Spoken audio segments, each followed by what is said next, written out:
여러분 성경 가운데서 가장 사실 굉장히 아름답고 굉장히 특별하고 예, 어떻게 표현을 하면 좋을까요? 굉장히 영광스러운 그런 성경 한 장면을 찾으라.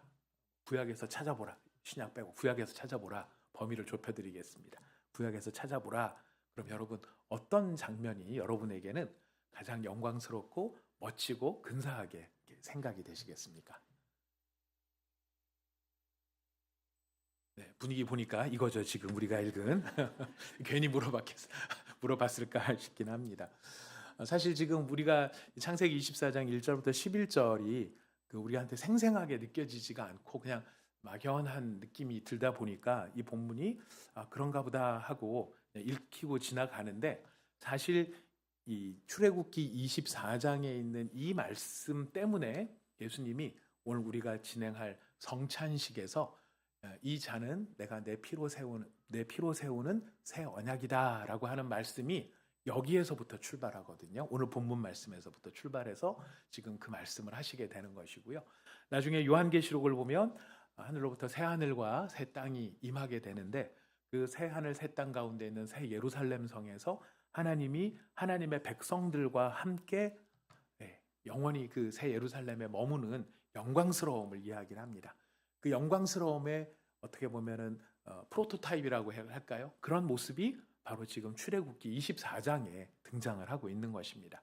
그래서 우리가 출애굽기 24장을 잘 보면은 성경 전체가 앞으로 어떤 방향으로 흘러가고 또 이렇게 되는, 그래서 이런 성경 말씀이 있는 거구나 하는 것을 이해할 때에 출애굽기 24장이 사실 굉장히 중요한 역할을 하게 됩니다.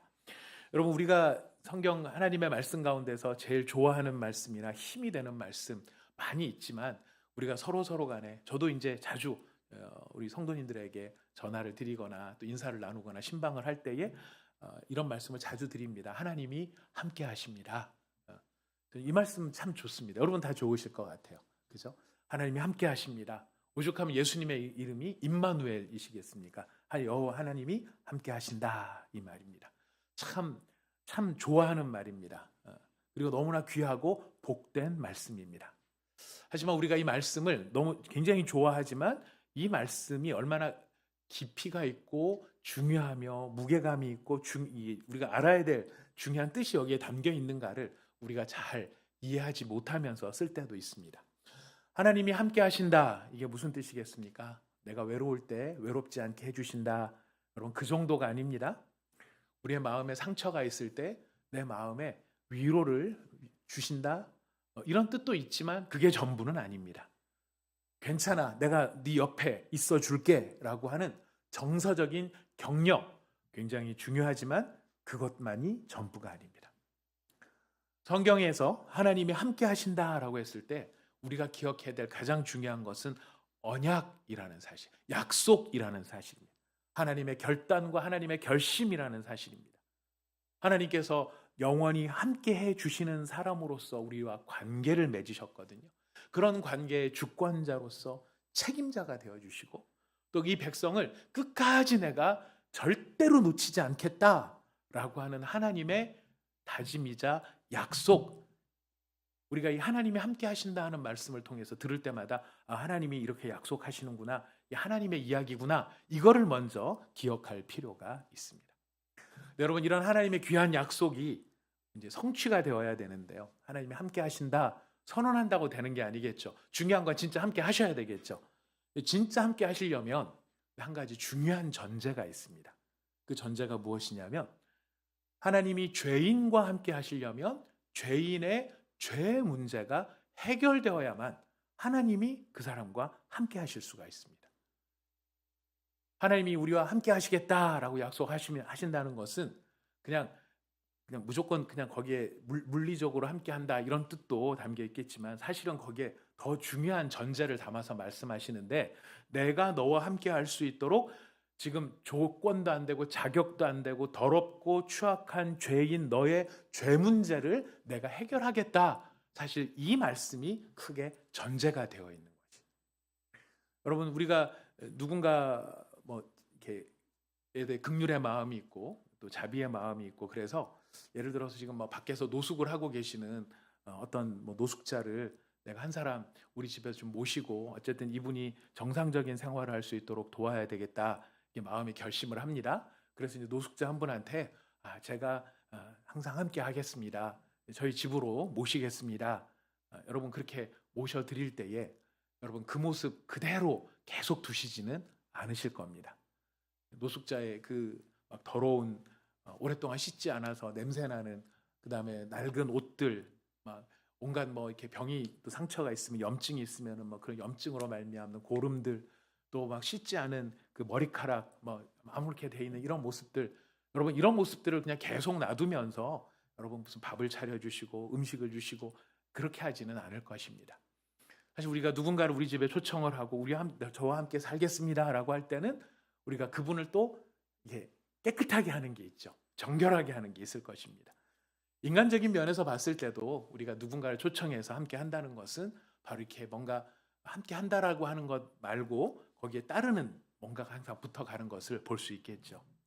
하나님도 마찬가지이십니다. 하나님이 우리와 함께 하시겠다, 너와 함께 하겠다, 그렇게 하기 위해서는 이 죄의 문제가 반드시 해결되어야만 합니다. 아무 근거 없이 성립이 되는 게 아니고 이 죄의 문제를 해결하기 위해서는 반드시 피가 있어야 합니다. 피 흘림이 있어야 합니다. 여러분, 하나님과의 교제는요, 열심을 갖는다고 되는 일은 아닙니다. 피 없는 열심으로 이룰 수 있는 일은 아닙니다.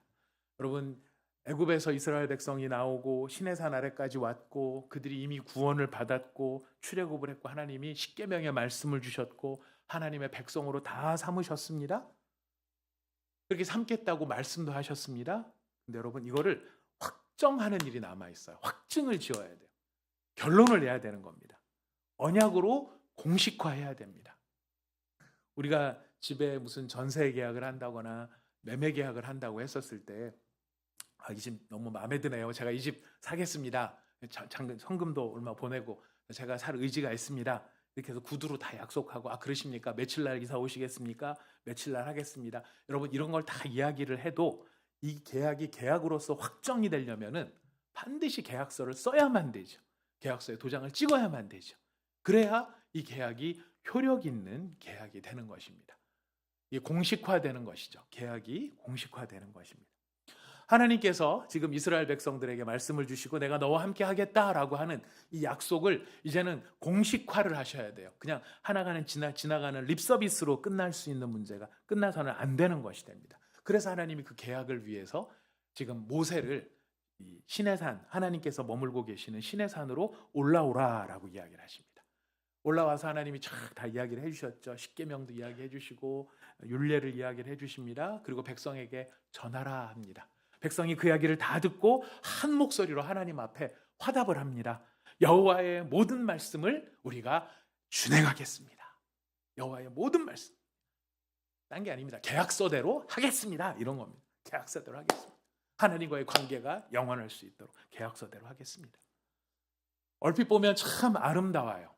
아름답고 감동적이에요. 왜냐하면 하나님의 말씀을 듣고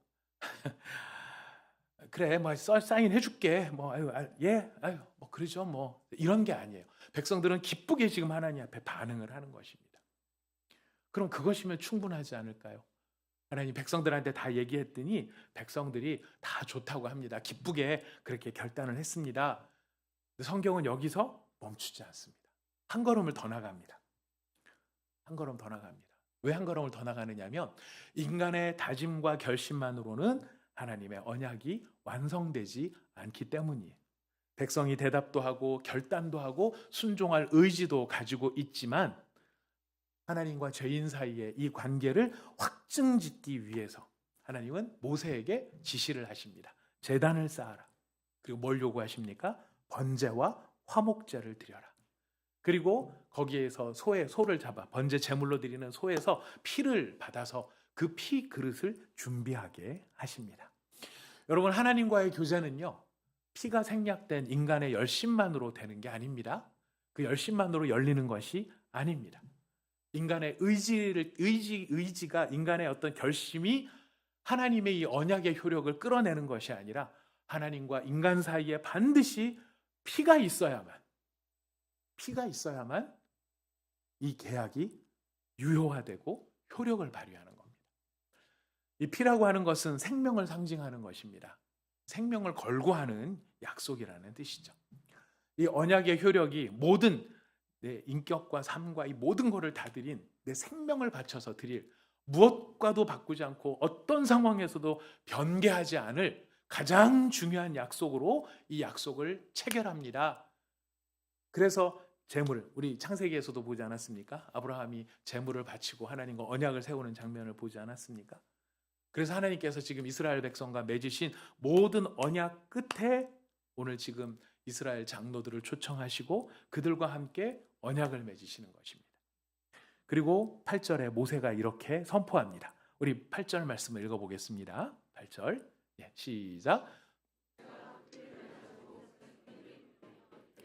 이는 여호와께서 이 모든 말씀에 대하여 너희와 세우신 언약의 피니라.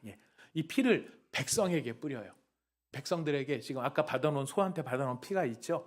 반은 제단에 뿌립니다. 제단에 뿌렸다는 것은 하나님 앞에 드려졌다는 겁니다. 하나님도 이 약속에 동참하셨다는 뜻입니다. 그리고 사람들의 입장에서 사람들에게 언약의 피를 뿌리면서 너희들의 생명을 여기에 걸었다. 지금 이것을 보여주는 것이죠.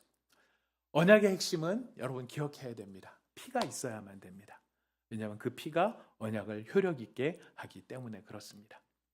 하나님이 함께 하신다는 말은 좋은 말입니다. 하지만 그것이 립서비스로 끝나서는 안 되지 않습니까? 진짜 함께 하셔야만 되는 거 아니겠습니까? 근데 그게 정말로 실제화가 되려면 하나님이 함께 하시는 관계가 진짜 효력 있는 관계가 돼서 하나님이 나와 함께 하시려면 반드시 피가 있어야만 된다. 우리가 이걸 꼭 기억해야만 합니다. 우리 출애굽기 3장에 보면 이 출애굽기가 이 이야기를 계속하고 있어요. 하나님이 함께 하시기 위해서 피가 필요하다라는 사실을 지속적으로 보여줍니다. 우리 출애굽기 3장에 보면 하나님이 모세를 부르시죠. 모세를 부르실 때 모세가 하나님을 찾았습니까? 하나님이 모세를 찾으셨습니까? 하나님이 모세를 찾으신 거예요. 모세는 하나님을 찾을 엄두도 안 냈고요. 상상도 함께 하지 않았어요. 하나님께서 기껏 모세를 만나줘서 그 모세하고 이야기를 하시다가 하나님이 제일 중요한 말씀을 하세요. 내가 반드시 너와 함께 있을 것이다. 모세가 감격합니까? 하나님이 나와 반드시 함께. 우리 여기 앉아 계신 지금 여러분의 얼굴 표정과 비슷한 모습을 모세도 했을 것 같아요. 뭐 함께 하신다고? 뭐 그래. 근데 뭔데 그게? 이제 이런. 모세가 요구도 안 했는데 하나님이 찾아오셔서 하나님 함께 하신다 설명을 하십니다. 말씀을 약속을 하십니다. 모세는 오히려 막 하나님한테 질문이 많죠. 내가 뭡니까? Who am I? 내가 뭡니까 도대체? 우리 그 이야기를 그 이전에 살펴본 바가 있습니다. 하나님이 길게 설명하지 않으십니다. 너 누구다 얘기하지 않으셨습니다. 대신 뭐라고 말씀하셨습니까? 내가 너와 함께 하겠다.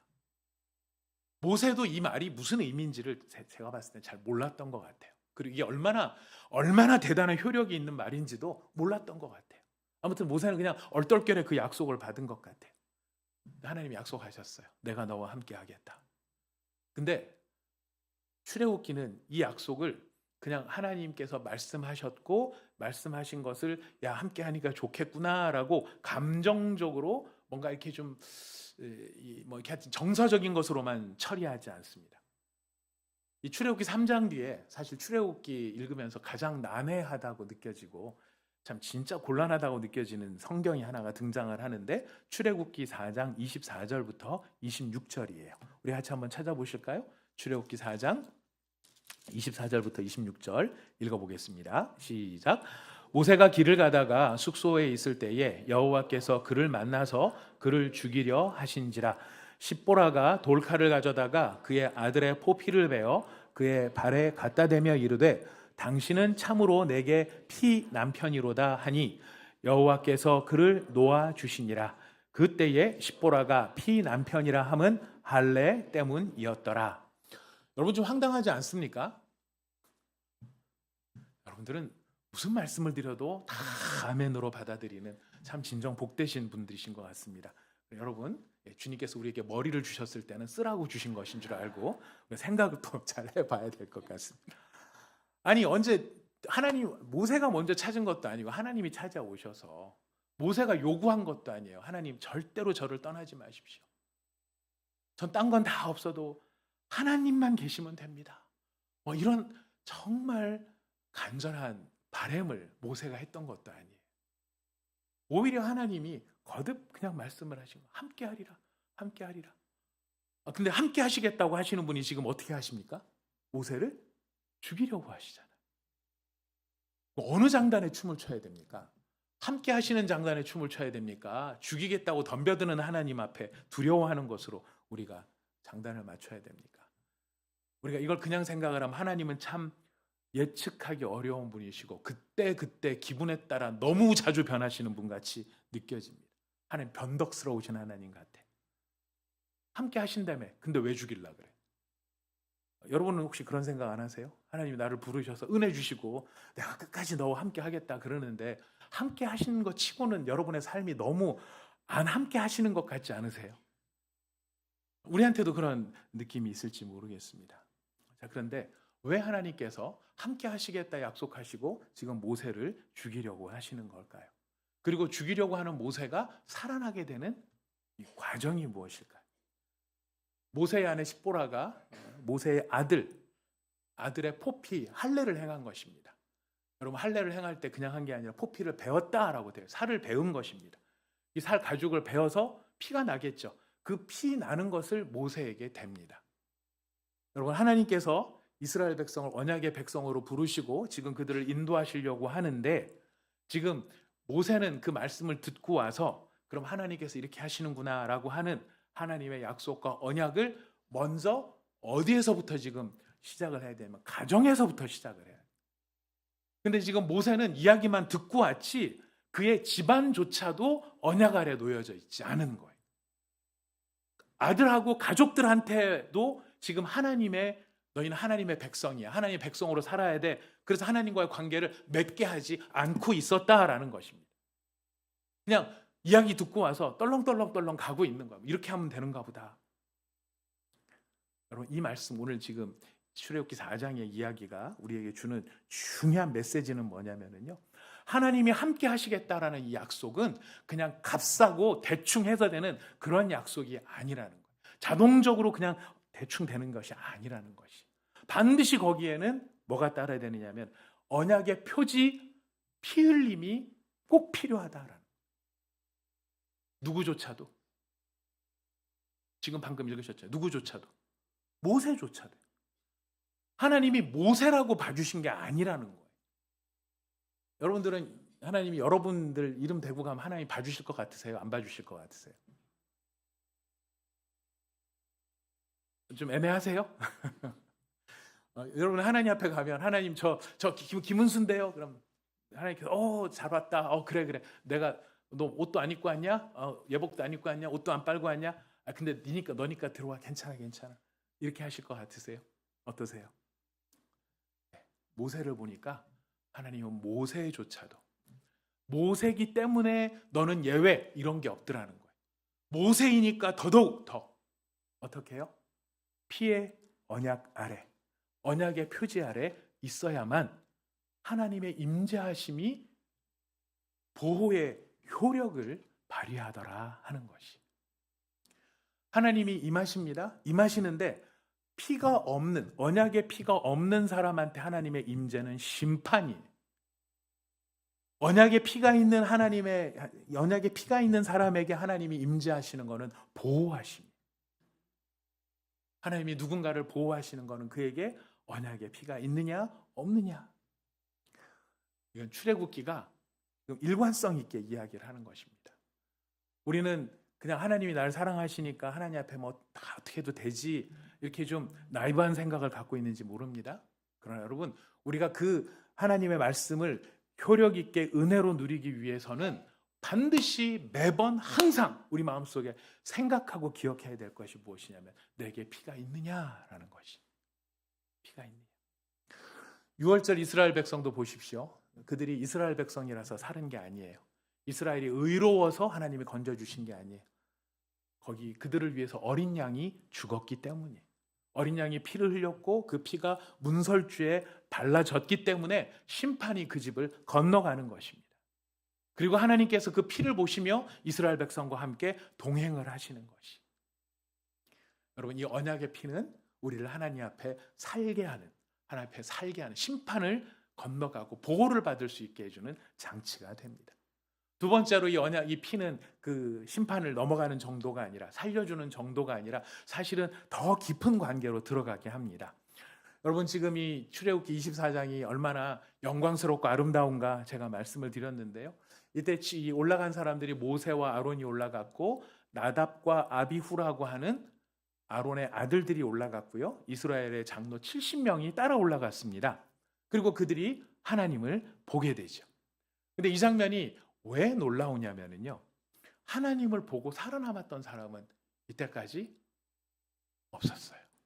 하나님을 본다는 것은 거룩하신 하나님 앞에 초라하고 추악한 나의 더러운 죄가 다 드러날 수밖에 없기 때문에 그 거룩하신 하나님 앞에서 죄인은 살아남을 수가 없는 것이죠.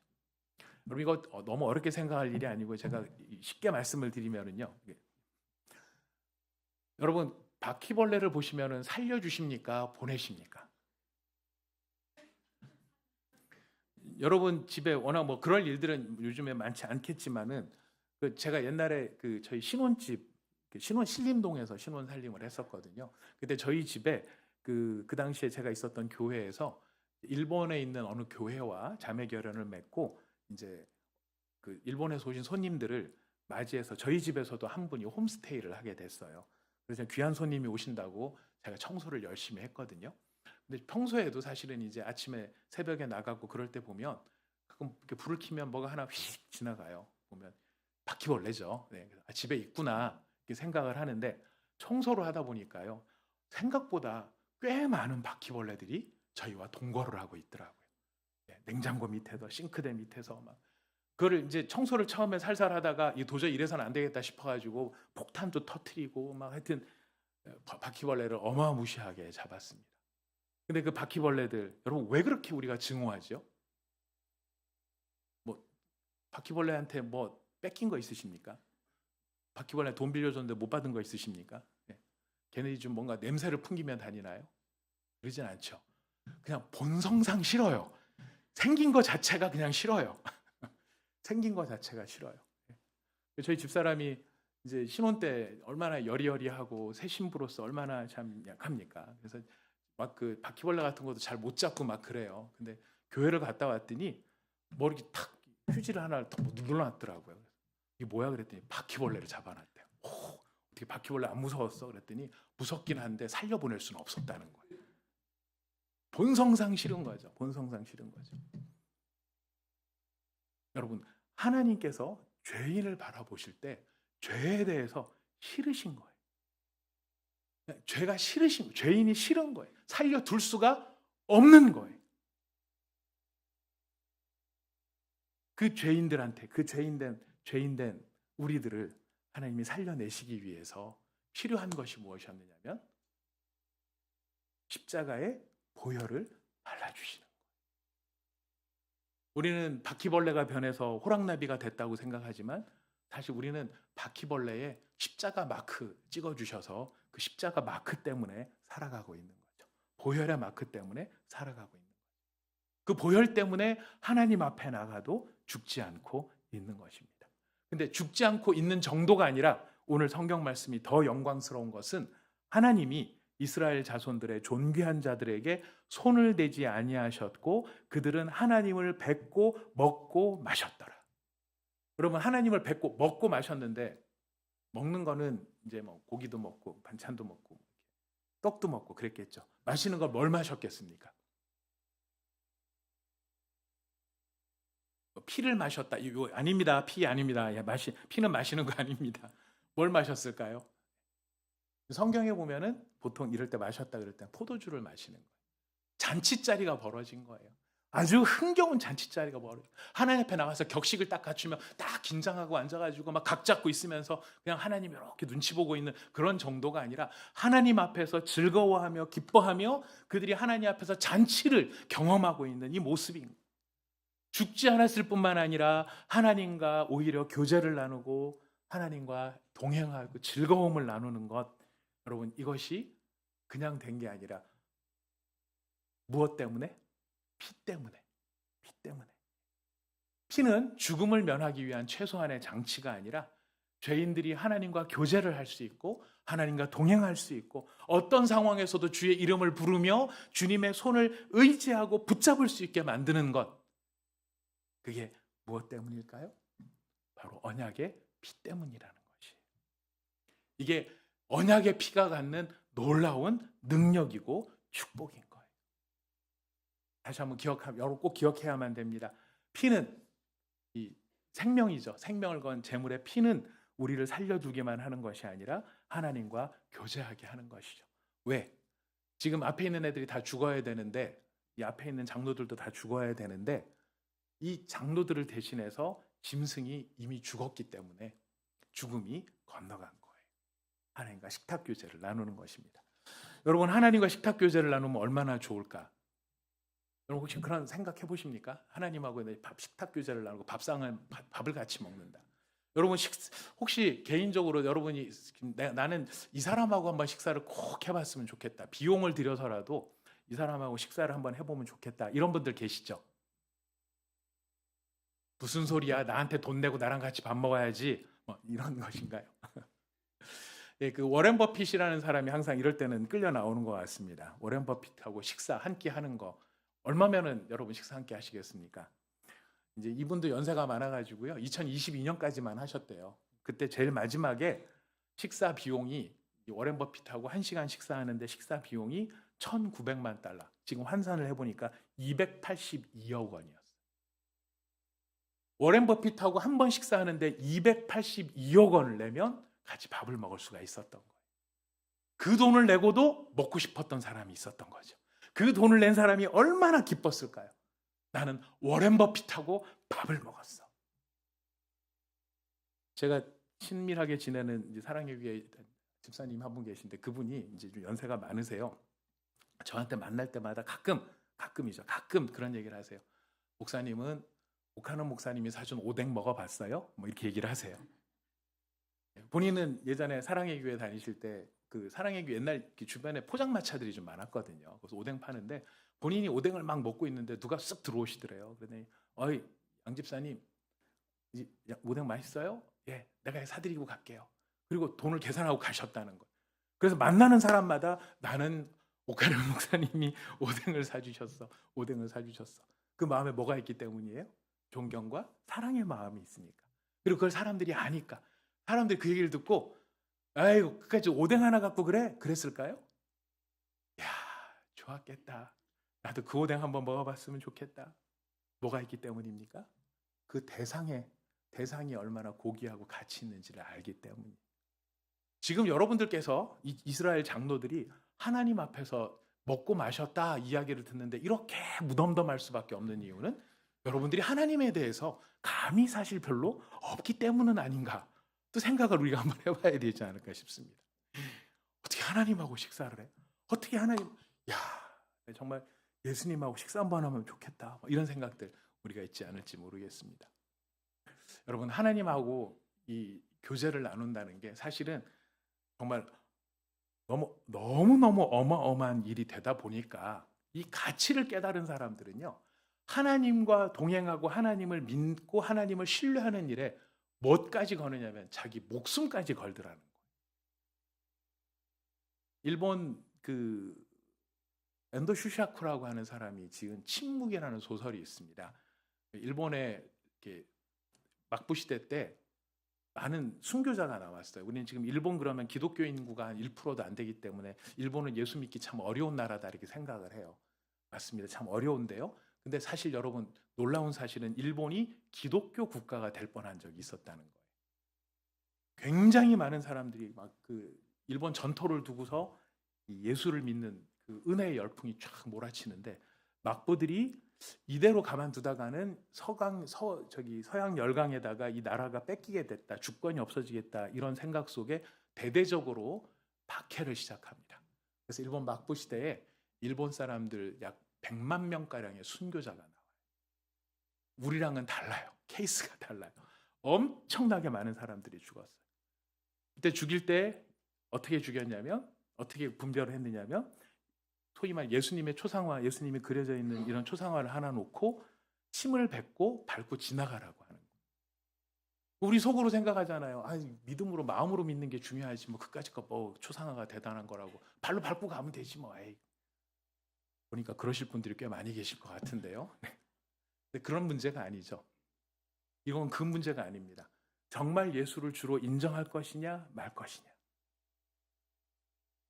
수많은 사람들이 사실은 초상화, 그림, 그까짓 거 대단한 거 아니에요. 밟고 지나가는 거, 그거 믿음에 부정하는 거 아닙니다.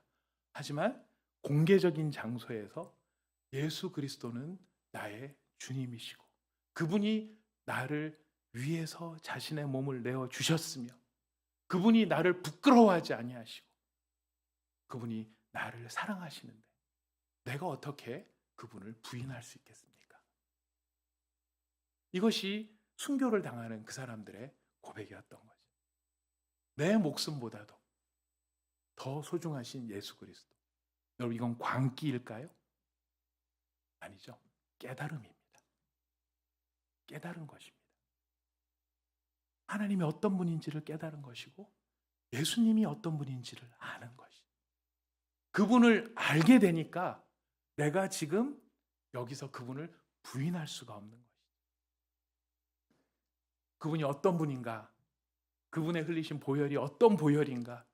이 예수를 보내서까지 나를 정말로 나를 건져내시려고 하시는 하나님의 그 마음의 진심은 어떤 마음인가? 우리가 지금 창세기부터 출애굽까지 쭉 빌드업을 해오고 있습니다. 이 창세기 출애굽기는 여러 가지 사건들이 그냥 대충 쌓여 있는 그런 야적장 같은 것이 아닙니다. 아주 정교하게 하나가 구성되어 있는 아주 멋진 집과 같이 그렇게 벽돌 한 장 한 장에 쌓여가고 있어요.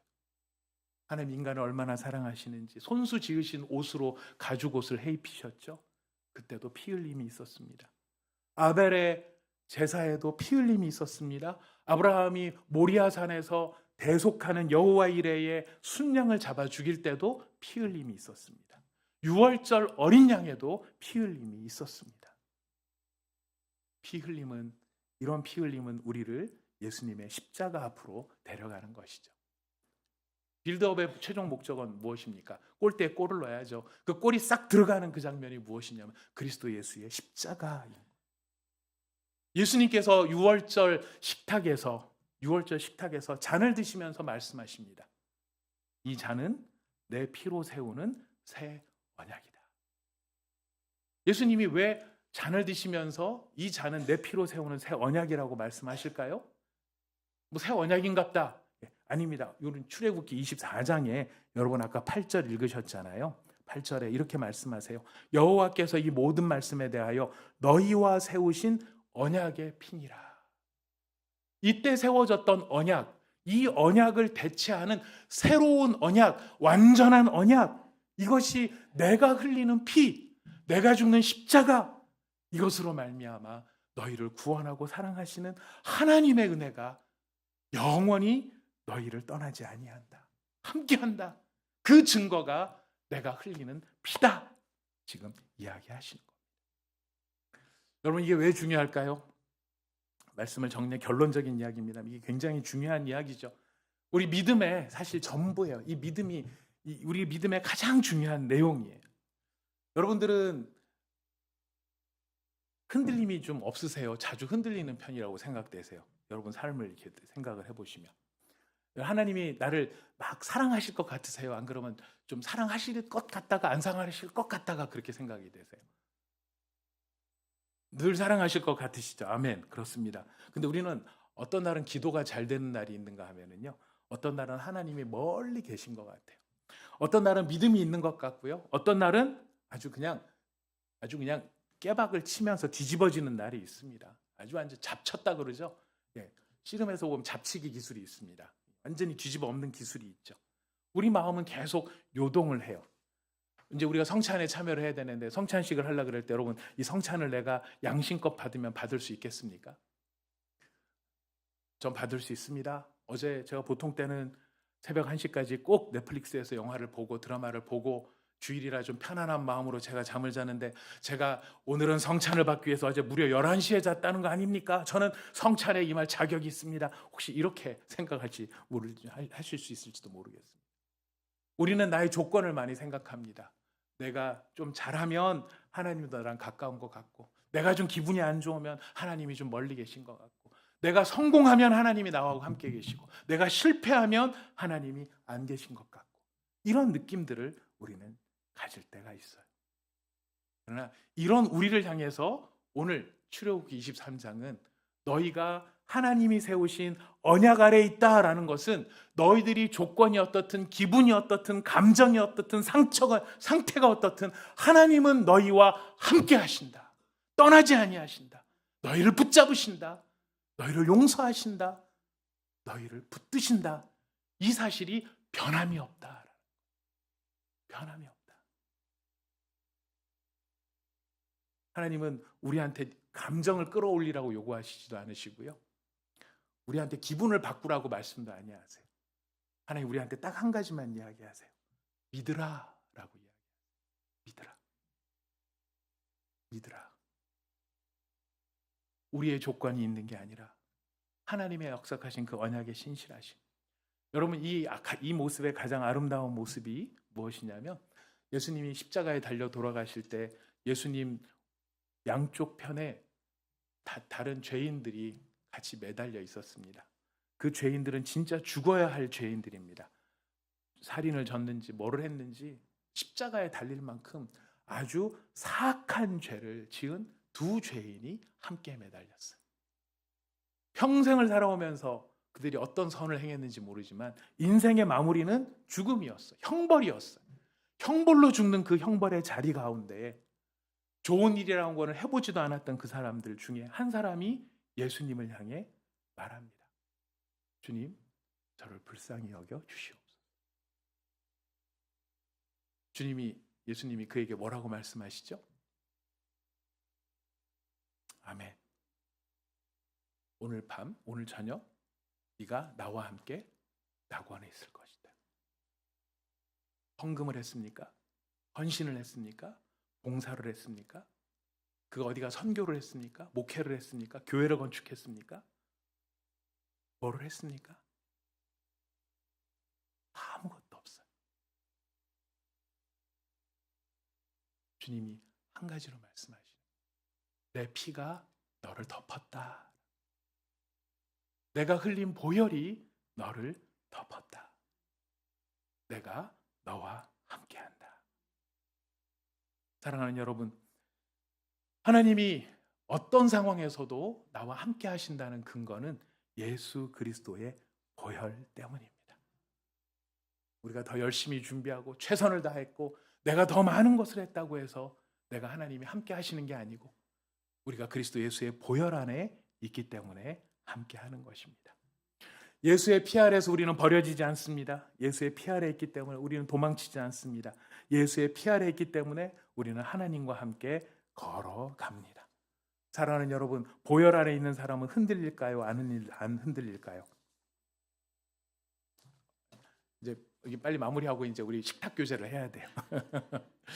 여러분, 보혈 아래 있는 사람은 흔들릴까요? 흔들리지 않을까요?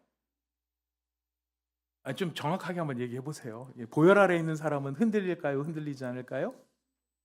흔들려요. 보혈 안에 있는 사람은 흔들려요. 있어도 흔들려요.